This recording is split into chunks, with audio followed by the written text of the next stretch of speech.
माझं नाव सुनील केरला कांबळे. माझा मुखेड तालुका आहे. मुखेड तालुक्यामध्ये मला मुक्रामाबाद गाव आहे. माझी नववी अकॅडमी आहे.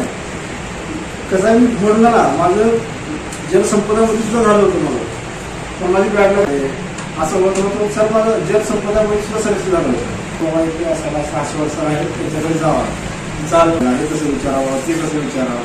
मग 6 वर्षांमध्ये काय करायचं, फिरून माझ्याकडे यायची, पाया हे वाढायची, लाल वाढायची. मग कटला काय झालं, प्रोग्रेस टेस्ट घेतली सर आहे. मला सर 100पैकी 0 मार्क दिले, निवड 0 मार्क. कारण मला समजायचं नाही ना पॅटर्न काय. मग असं हे वाढायचं, लाल वाढायची. मग कटला काय झालं, प्रोग्रेस टेस्ट घेतली सर आहे. मला सर 100पैकी 0 मार्क दिले, निवड 0 मार्क. कारण मला समजायचं नाही ना पॅटर्न काय. मग असं सर मला कमसे कम 6 महिने शिकवले मला, हे सर असं करा, हे करा. क्लास जेव्हा संपल्यानंतर सुद्धा सर कशी जात होतो एकटा, ते सर मला काहीच समजा नाही, मी काय करू.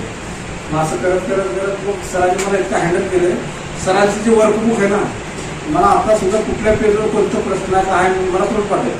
तसं आम्ही मॅरिड आहे, आम्हाला लेकर आहे, आम्हाला आई वडील बघावं लागते, बहिणी बघावं लागतं, आम्ही कुठं बघावं लागतं. तुम्हाला तर म्हणजे आम्ही 17 वर्ष नोकरी करून जर आम्ही इथे सक्सेस होऊ शकता ना, तुम्ही तर काहीही होऊ शकता. काय त्यासाठी तुमचं नशीब चांगलं आहे. तुम्हाला आश्वासन सर असेल ते चांगले अनुभवी शिक्षक भेटले, त्यांच्याकडून तुम्ही 100 वेळेस जर विचार केला सरला, सर मला हे समजत नाही, सर तुम्हाला 100 वेळेस करत मला 200 वेळेस सांगतो. इतके त्याच्याकडे एक्सपिरियन्स आहे. जेव्हा आम्हाला 0 आणि इथवर आम्ही शिकले,